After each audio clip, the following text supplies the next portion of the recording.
Hello बच्चों, कैसे हो आप सब? बढ़िया हो?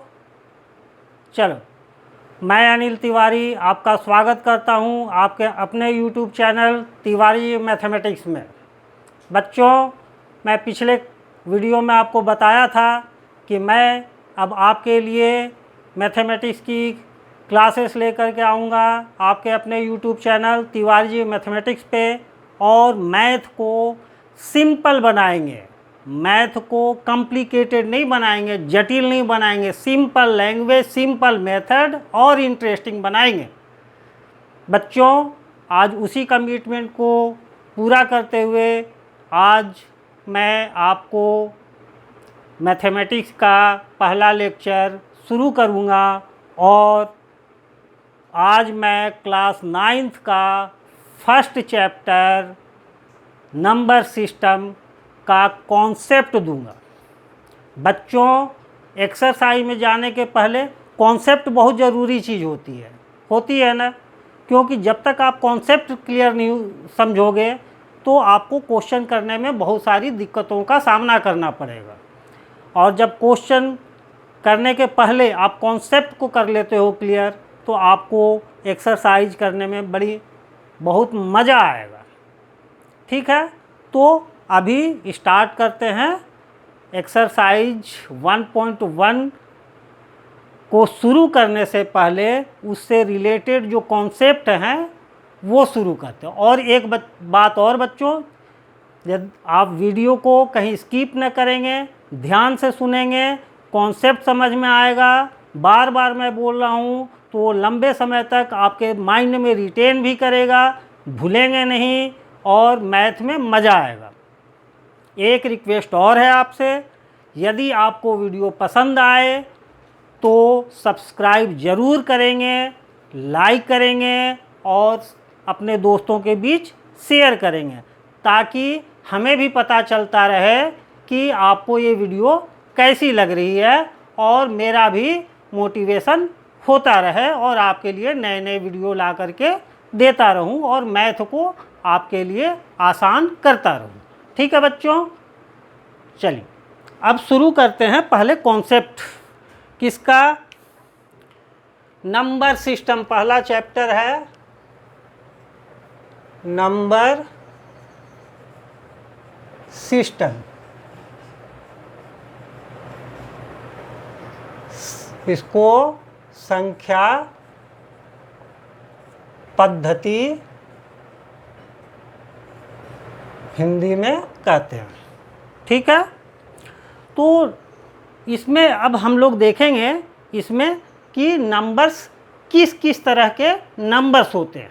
ठीक है, और एक बात और ध्यान रखिए, जब आप इन सब चीज़ों को समझ जाएंगे ना, उसके बाद आप देखेंगे कि एक्सरसाइज में जाएंगे तो बहुत आसान लगेगी आपको। और ये जो चैप्टर हैं बच्चों, ये आपको केवल 9th के लिए ही नहीं इम्पॉर्टेंट हैं, 9th के अलावा ये हर एक कम्पिटिटिव एग्ज़ाम में, चाहे वो रेलवे का हो, एसएससी का हो, टेट का हो,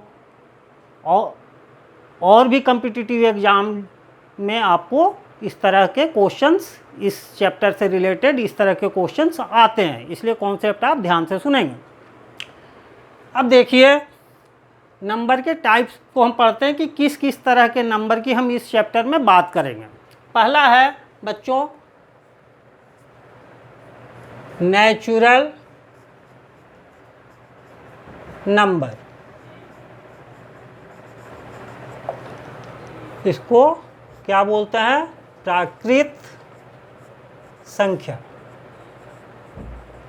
बच्चों ये क्या है? आप बचपन से ही काउंटिंग करते हो, 1 2 3 4 5 6 7 इस तरह से आप काउंटिंग करते हो। तो ये जो काउंटिंग करते हो बच्चों, ये एक्चुअल में नेचुरल नंबर है, इसे ही नेचुरल नंबर बोलते हैं। यानी कि जो काउंटिंग करते हो उस नंबर के कलेक्शन को क्या कहते हैं? Natural number. और इसको जनरली कैपिटल N से डिनोट करते हैं, दिखाते हैं। तो कैपिटल N से डिनोट करते हैं तो 1 2 3 4 5 डॉट डॉट डॉट ये, यानी 1 2 3 4 5 6 7 8 9 10 आगे जितनी भी संख्याएं जाएगी इस पैटर्न पर, इनके कलेक्शन को क्या कहते हैं? Natural number.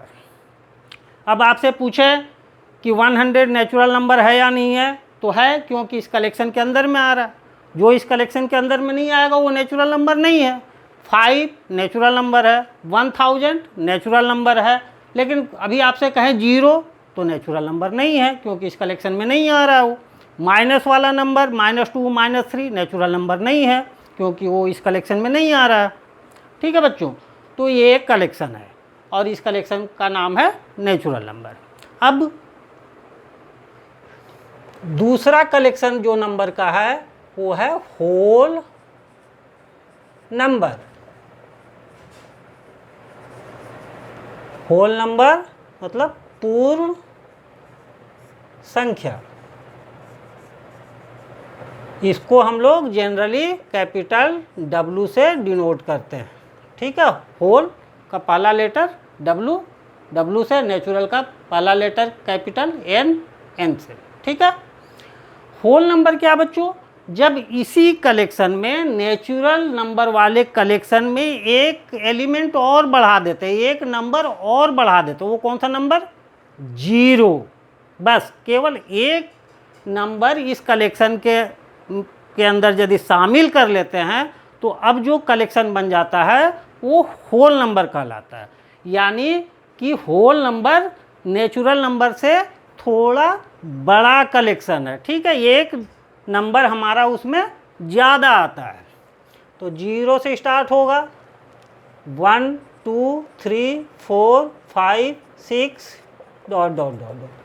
तो ये नेचुरल नंबर थे, इसमें 0 एक और लगा दिए। तो अब जो ये पूरा सेट बना, ये जो पूरा कलेक्शन है, ये क्या है? होल नंबर का कलेक्शन है।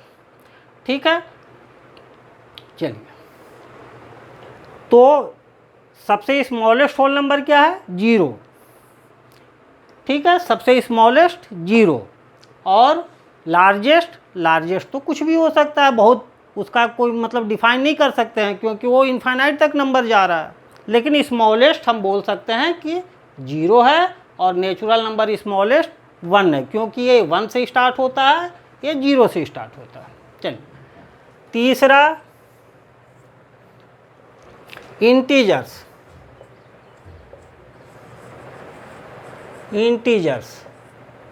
इसको पूर्णांक बोलते हैं। ठीक है, तो अब पूर्णांक क्या है, इंटीजर क्या है? इससे बड़ा कलेक्शन है। यानी ये नंबर तो रहेंगे ही रहेंगे, साथ में निगेटिव ऑफ नेचुरल नंबर, यानी नेचुरल नंबर का ऋणात्मक वैल्यू, उसको भी जब शामिल कर लेंगे, इंक्लूड कर लेंगे इसके अंदर, तो अब जो नया कलेक्शन बनेगा वो इंटीजर्स कहलाएगा। देखिए क्या है, इंटीजर्स को हम लोग कैपिटल Z से डिनोट करते हैं। इसमें क्या हुआ? Dot dot dot -2 -1 0 1 2 3 4 dot dot dot. यानी यहाँ से तो ये होल नंबर थे ही, ये एक नई चीज़ आ गई, -1 -2 -3 -4 -5 -6, इस तरह से ये माइनस में चलता चला जाएगा इधर। ये होल नंबर का कलेक्शन है और ये होल नंबर के कलेक्शन में ऐड कर दिए, यानी और कुछ चीज़ें शामिल कर दिए निगेटिव नंबर, तो अब जो कलेक्शन बने हमारे ये कलेक्शन तो इंटीजर्स कहलाएंगे। ठीक है बच्चों, तो कभी भी आपसे कोई भी पूछे कि वो कोई नंबर दे दे और वो बोले कि आपका इंटीजर है कि नहीं है बताओ, होल नंबर है कि नहीं है ये बताओ, तो आपको देखना है कि उस कलेक्शन के अंदर वो नंबर आ रहा है या नहीं आ रहा है। क्लियर है? चलिए, इंटीजर्स। अब चौथा जो कलेक्शंस हैं, इस कलेक्शन को कहते हैं रेशनल नंबर।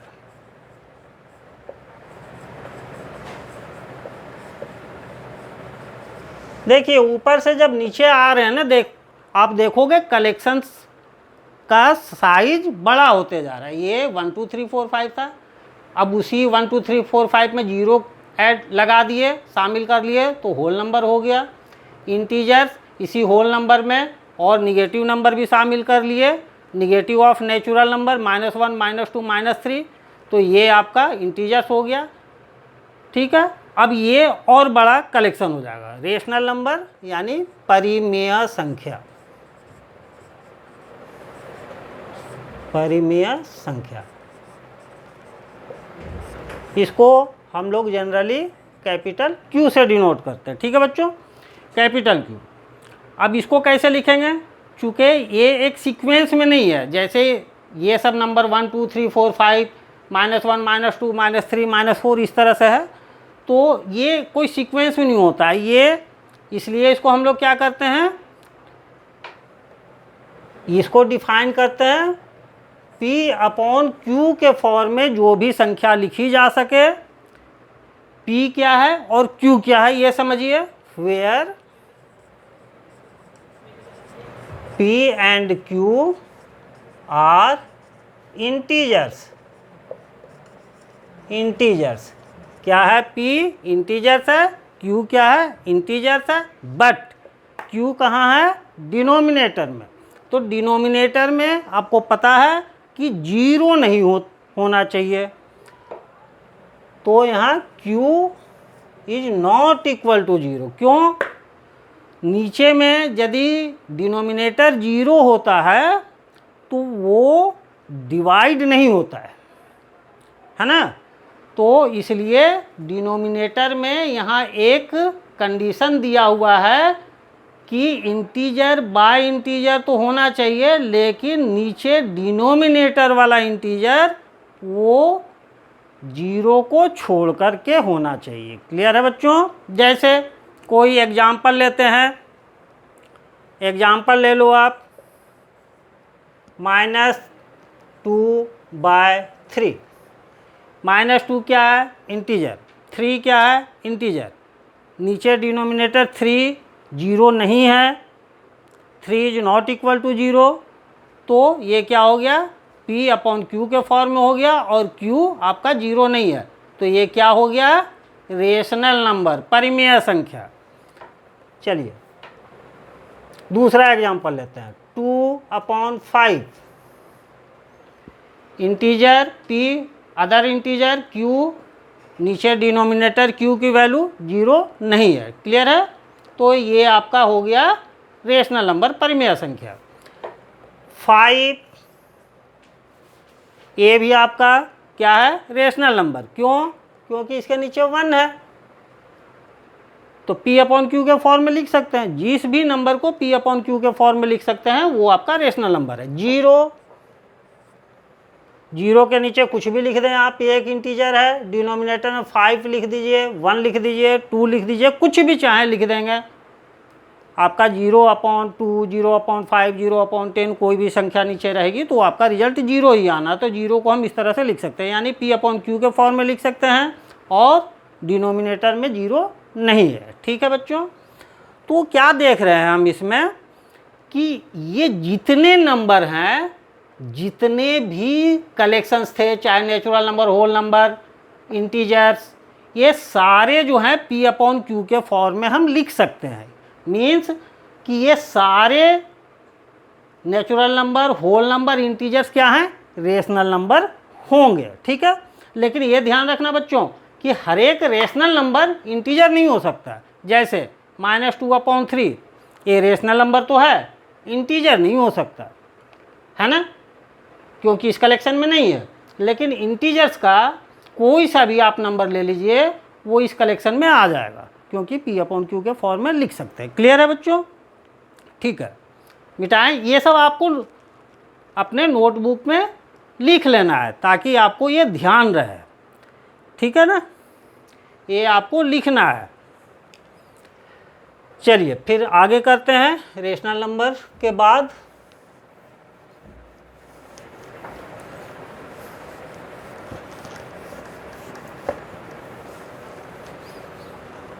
इसके बाद करते हैं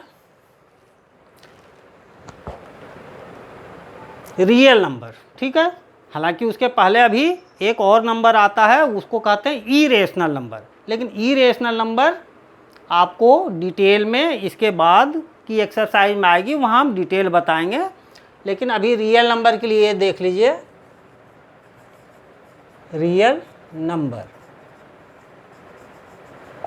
ठीक है, वास्तविक संख्या है, वास्तविक संख्या, इसको हम लोग आर से, कैपिटल आर से डिनोट करते हैं, रियल आर से डिनोट करते हैं। ये क्या है बच्चों? तो collection of rational and irrational number, irrational number मैं बताऊंगा अभी थोड़ी देर बाद या नेक्स्ट क्लास में। Collection of rational number and irrational number, irrational number को अपरिमेय संख्या कहते हैं, इरेशनल नंबर। तो अब देखिए कि रियल नंबर का सेट जो है आपको रेशनल नंबर से भी बड़ा हो गया। इसके अंदर सारे रेशनल नंबर भी हैं और इरेशनल नंबर भी हैं। तो रेशनल नंबर यदि है इस कलेक्शन के अंदर तो अपने आप होल नंबर भी उसी के अंदर शामिल हो गया, इंटीजर्स भी शामिल हो गया, ठीक है। तो ये जो है रियल नंबर, यानी अभी तक बच्चों जो आप जितनी भी तरह के नंबर पढ़ते आए हो या पढ़ रहे हो, सारे, चाहे आप अपने दिमाग में कोई सा भी नंबर आप नोट कर रहे हो जो अभी तक पढ़े हो, आप जो नंबर आपके 10th तक में आएंगे वो सारे आपके रियल नंबर के अंदर ही हैं। जब क्लास 11th में जाओगे तो वहाँ पर आप देखोगे इनके अलावा और एक नंबर कहते हैं इमेजिनरी नंबर। एक्चुअल में वो नंबर वास्तव में एग्जिस्ट नहीं करती है, लेकिन थ्योरी में उसे एक इमेजिनरी नाम ही है, काल्पनिक। तो इमेजिनरी नंबर वहाँ देखेंगे। लेकिन अभी तक आप जो भी नंबर पढ़े हो सारे रियल नंबर के अंदर ही आएंगे। चाहे आप कोई सा भी नंबर ले लो, फ्रैक्शन ले लो, निगेटिव ले लो, कुछ भी ले लो, डेसिमल का किसी तरह का डेसिमल ले लो, वो अभी डेसिमल के बारे में मैं बताऊंगा अभी, ठीक है। तो ये जो है रियल नंबर, ठीक है बच्चों। अब इसी पे देखोगे आपसे मैं कुछ सवाल करता हूँ, ऑब्जेक्टिव टाइप के क्वेश्चंस, अभी आप बताना। अभी इतना समझ गए। अब मैं बोलूँ कि क्या हर एक नेचुरल नंबर, ध्यान से सुनो बच्चों, आप कॉपी में राइट डाउन कर लिए हो, सारी चीज़ें समझ गए हो। देखो ऑब्जेक्टिव क्वेश्चंस बहुत तरह के बन सकते हैं और उनको आप कितना क्वेश्चन से बनाओगे, बहुत बन सकते हैं। तो अच्छा है कि कॉन्सेप्ट समझ गए तो आप आंसर खुद ब खुद दे दोगे। मैं कहता हूँ कि क्या हर एक नेचुरल नंबर होल नंबर होता है? बताओ, हर एक नेचुरल नंबर होल नंबर होगा, होता है? हाँ। आप देखो नेचुरल नंबर का कोई भी कलेक्शन में से कोई सा भी नंबर उठा लो, देखोगे होल नंबर के अंदर में वो भी मिलेगा। क्यों? नेचुरल नंबर 1 2 3 4 5 था, होल नंबर बड़ा कलेक्शन था, 0 1 2 3 4 5 था। तो उसका हर एक नंबर आपको होल नंबर के अंदर मिलेगा। तो हर एक नेचुरल नंबर होल नंबर होता है। लेकिन उल्टा यदि मैं कहूँ कि क्या हर एक होल नंबर नेचुरल नंबर है, तो आंसर होगा नहीं। क्यों? क्योंकि होल नंबर के कलेक्शन में जो 0 था वो आपका नेचुरल नंबर में नहीं था। तो 0 होल नंबर है लेकिन वो नेचुरल नंबर नहीं है। तो जब रिवर्स किए कि क्या हर एक होल नंबर नेचुरल नंबर होता है, तो नहीं में आंसर आएगा। और जब ये कहा जाएगा कि हर एक नेचुरल नंबर होल नंबर है, तो आपको आंसर यस में आएगा। क्लियर है? फिर आगे देखते हैं, क्या हर एक होल नंबर इंटीजर होता है? तो हाँ होता है, क्योंकि आप होल नंबर के कलेक्शन को देखो और इंटीजर के कलेक्शन को देखो। हर एक होल नंबर आपको इंटीजर में भी आते हैं, ठीक है, क्योंकि इंटीजर बड़ा कलेक्शन है। अब आप उल्टा यदि पूछें कि क्या हर एक इंटीजर होल नंबर है, तो आपका आंसर नहीं में आएगा। क्यों? क्योंकि -3 क्या है, इंटीजर है, लेकिन वो होल नंबर नहीं है। सेम वे में पूछ सकते हैं कि क्या हर एक नेचुरल नंबर इंटीजर है, तो आपका आंसर हाँ में आएगा, क्योंकि हर एक नेचुरल नंबर इंटीजर के कलेक्शन में है, लेकिन हर एक इंटीजर नेचुरल नंबर नहीं होता है। जैसे -2 ये आपका इंटीजर है, लेकिन वो नेचुरल नंबर नहीं है। तो ये एक सीक्वेंस, आप जैसे जैसे नीचे गए हो ना, natural number, whole number, integer, rational number, तो हर एक नीचे वाला जो देखोगे ना, जैसे रेशनल नंबर के ऊपर 3 लिखे थे, natural number, whole number, integer. तो ये रेशनल नंबर की जब बात करें तो बोले कि क्या नेचुरल नंबर रेशनल नंबर है, तो हाँ है। क्या होल नंबर रेशनल नंबर है, तो हाँ है। क्या इंटीजर रेशनल नंबर है, तो हाँ है। लेकिन जब नीचे से ऊपर जाएंगे तो वो हमेशा सच नहीं होता है। ठीक है बच्चों, चलो। और इसके अलावा अब इरेशनल नंबर बाद में बताऊंगा, डिटेल इसके बारे में है। रेशनल नंबर के लिए भी अभी उसको डेसिमल में कन्वर्ट करते हैं, या किस तरह के डेसिमल नंबर रेशनल नंबर होंगे, किस तरह के डेसिमल नंबर इरेशनल होंगे, मैं नेक्स्ट क्लास में बताऊंगा। लेकिन अभी छोटी सी और 1-2 चीज़ें हैं जो सेट के इनसे थोड़ी सी अलग है, लेकिन उसको आपको ज़रूरत पड़ेगी कभी आगे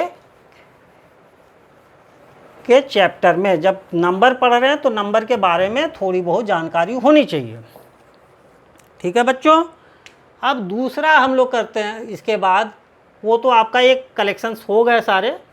अब कुछ और भी हमारे आएंगे आगे, नंबर्स के बारे में बात करेंगे किसी और एक्सरसाइज वगैरह में। ये नेचुरल नंबर्स जो है, इस तरह के नंबर्स की जब बात होती है तो हर जगह इसका हमें कहीं ना कहीं यूज पड़ता है। तो जब नंबर पढ़ रहे हैं तो उसके बारे में जान लें। अब दूसरा है प्राइम नंबर। प्राइम नंबर,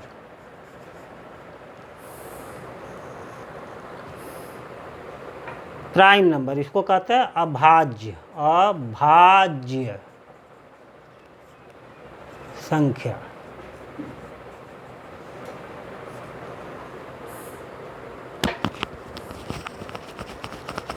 या ऋण संख्या। ऋण संख्या ये क्या है बच्चों? जो नंबर सिर्फ 1 से और अपने आप से डिवाइड हो, बाकी किसी और दूसरे नंबर से डिवाइड नहीं हो। ठीक है, वैसे संख्या को कहते हैं प्राइम नंबर, हिंदी में ऋण संख्या या अभाज्य संख्या कहते हैं। ठीक है, तो आपको मालूम है कि हर एक नंबर अपने आप से तो डिवाइड होता ही है, चाहे कोई सा भी नंबर लो। 7 से डिवाइड होगा। हर एक नंबर अपने आप से डिवाइड होता है और हर एक नंबर 1 से भी डिवाइड होता है। ठीक है, तो ये तो होता ही होता है, लेकिन इसके अलावा किसी दूसरे नंबर से नहीं होना चाहिए। जैसे 2 1 से डिवाइड होता है और अपने आप से डिवाइड होता है।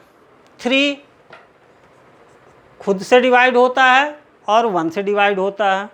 लेकिन 4 खुद से भी डिवाइड होता है, 1 से भी डिवाइड होता है, इसके अलावा वो 2 से भी डिवाइड हो जाता है। तो वो प्राइम नंबर नहीं होगा। 4 प्राइम नंबर नहीं होगा। 5 होगा, 6 नहीं होगा, क्योंकि 6 जो है वो डिवाइड हो जाता है 1 और 6 को छोड़ करके 2 से भी डिवाइड हो जाता है और 3 से भी डिवाइड हो जाता है, इसलिए वो नहीं होगी। तो ऐसी संख्या को कहते हैं प्राइम नंबर। दूसरा है कंपोजिट नंबर।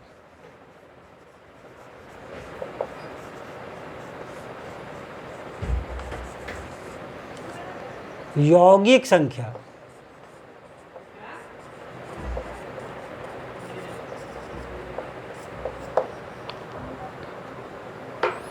यौगिक संख्या तो ये क्या है? कंपोजिट नंबर, जो 1 से भी डिवाइड हो, खुद से भी डिवाइड हो और इसके अलावा किसी दूसरे नंबर से भी डिवाइड हो। जैसे मैं बताया 4, ये 1 से भी डिवाइड होगा, 4 से भी डिवाइड होगा, लेकिन इसके अलावा 2 से भी डिवाइड होता है, तो ये कंपोजिट नंबर हो गया। 6 खुद से भी डिवाइड होता है, 1 से भी डिवाइड होता है, लेकिन इसके अलावा वो 2 से भी हो जा रहा है, 3 से भी हो रहा है, तो ये प्राइम नंबर नहीं कंपोजिट नंबर होंगे। ठीक है, फिर इसी तरह से 8, 10 के पहले और भी आएंगे, 9, ठीक है, इस तरह से ये आपको कंपोजिट। तो इसको ये मत समझ लेना बच्चों कि सारे इवन नंबर ही मतलब जो है कंपोजिट नंबर होते हैं। 9 है, 15 है, ये सब इवन नंबर नहीं है, लेकिन वो दूसरे से डिवाइड हो जाते हैं, इसलिए वो कंपोजिट नंबर होगा। तो कंपोजिट नंबर में क्या होगा, इवन नंबर भी आ सकते हैं और ऑड नंबर भी आ सकते हैं। हाँ, ये ज़रूरी है, इसमें आपको कभी कभी पूछा जाता है कि 2 एकमात्र ऐसी संख्या, ओनली सिंगल नंबर 2 जो इवन है और प्राइम है। 2 को छोड़ करके जितने भी प्राइम नंबर्स आएंगे वो ऑड होते हैं। एकमात्र संख्या 2 है जो इवन भी है और प्राइम भी है, और सबसे स्मॉलेस्ट नंबर प्राइम नंबर, वो भी ध्यान रखो बच्चों, 1 कभी नहीं लिखना।